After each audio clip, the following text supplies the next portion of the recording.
An exploration of individual differences in a sample of youth charged with violent, sexual, and non-sexual crimes by Catherine B. Rose, Michael Woodworth, and Jennifer Minton.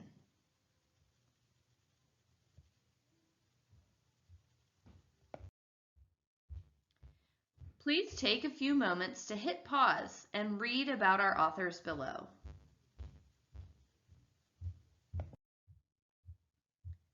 Abstract. Youth who engage in violent crime, including sexual offenses, remain understudied. Research conducted on adults suggests that factors linked to antisocial and violent behavior may enhance the current understanding of sexual offenses. These factors include a consideration of how dark personality traits, such as psychopathy, and childhood maltreatment may inform the likelihood of sexual offending. Utilizing a sample of juvenile alleged violent offenders, the present study examines the construct of adolescent psychopathy with abuse as a potential moderator in relation to the offense perpetration. Contrary to some of the literature on adults, the findings indicate that neither psychopathy nor experience of abuse differentiates the sexual from non-sexual violent offenders. They also suggest that scoring higher on psychopathy relates to violence more broadly.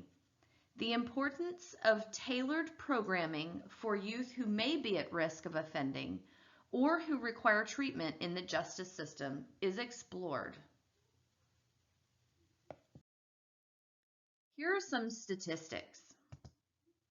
In Canada, youth between ages 12 and 17 are responsible for roughly 13% of all crime. These youth only make up about 7% of the population. This is twice the rate of adults age 25 and over, and twice the number of violent offenses.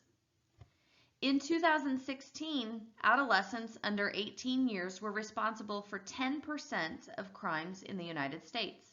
That included manslaughter, murder, robbery, aggravated assault, and rape. In 2017, youth-perpetrated violence was found to be the third most common cause of death for those age range 15 to 24 years old.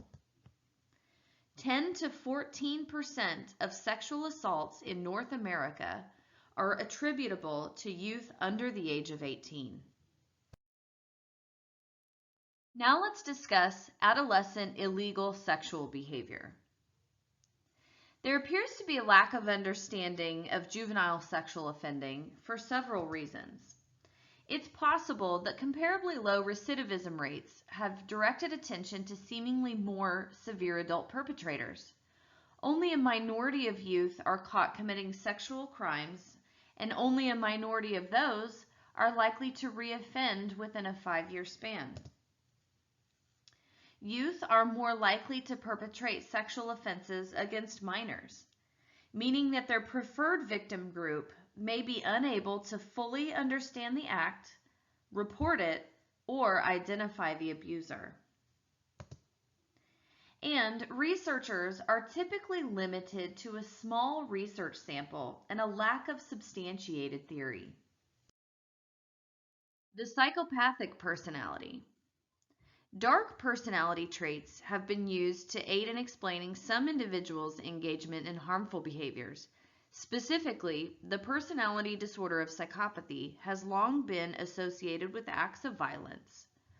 Psychopathy is associated with a reduced ability to identify and relate to the emotions of others, a heightened attention to vulnerability, and a propensity for interpersonal manipulation.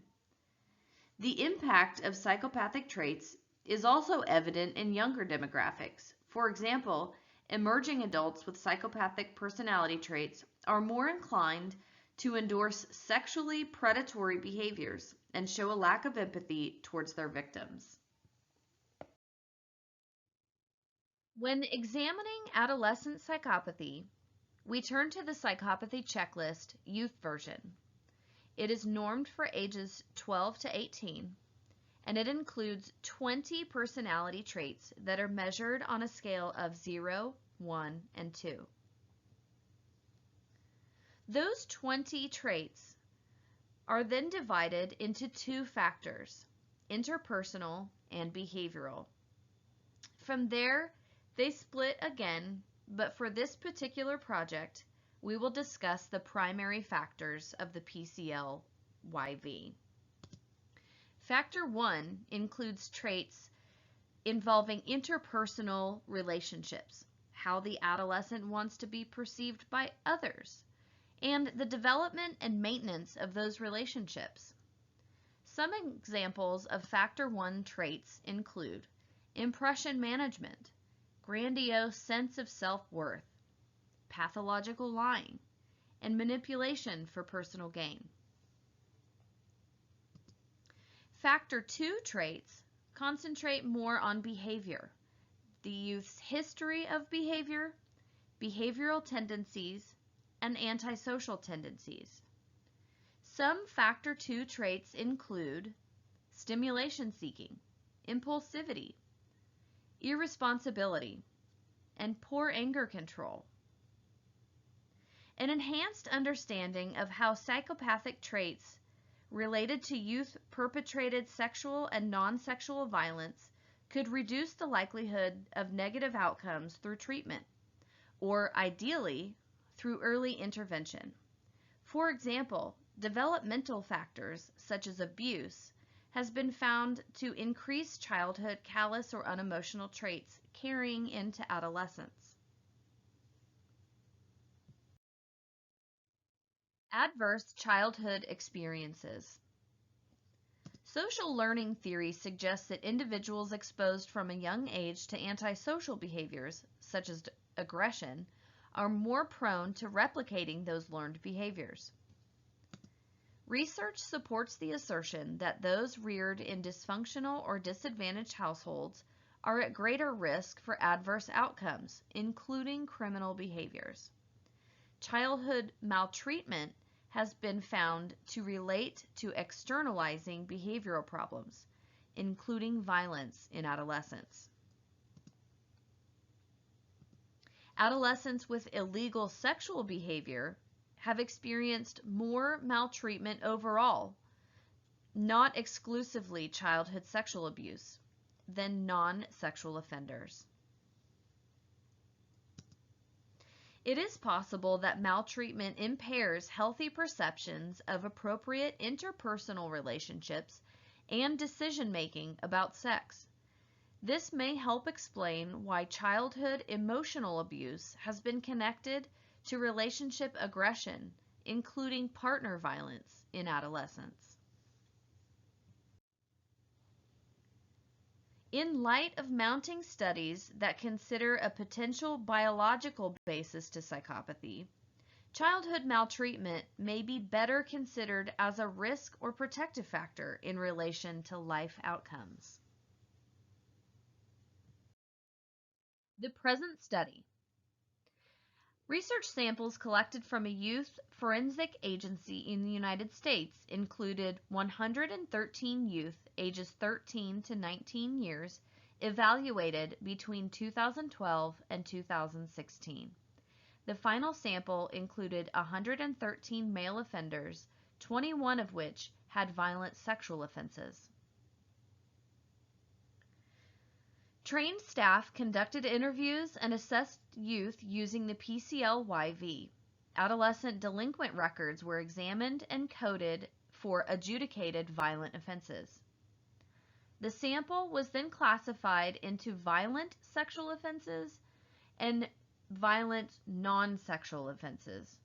Interviews were coded into a dichotomous yes or no for the presence or absence of childhood abuse. Results. Out of 130 male youth, 79 of those had corresponding interviews available. 57% of available interviews reported some sort of childhood abuse. PCL scores were positively correlated with the total number of charges in youth who did not report abuse. Those that did report childhood maltreatment showed a direct correlation to the total number of charges and factor 2. Childhood maltreatment was not found to significantly differentiate between sexual and non-sexual offenses, but may be the best factor of interest in violent behavior overall. If you recall, factor 1 traits include impression management, grandiose sense of self-worth, and pathological lying. Factor 2 traits include stimulation seeking, impulsivity, irresponsibility, and poor anger control.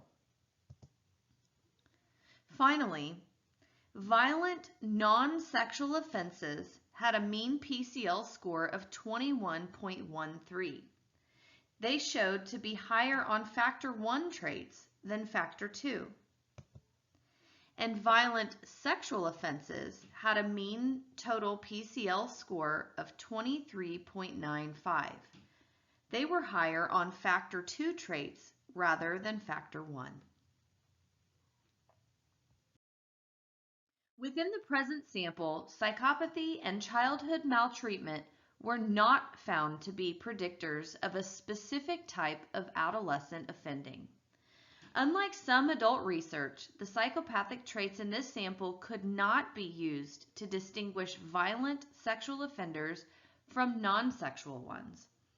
Overwhelmingly, the present findings highlight that while adult literature provides groundwork for the study of young offenders, juveniles must be acknowledged as distinct and heterogeneous. Psychopathic traits and sexual violence that are documented in adult males do not exist in the present sample.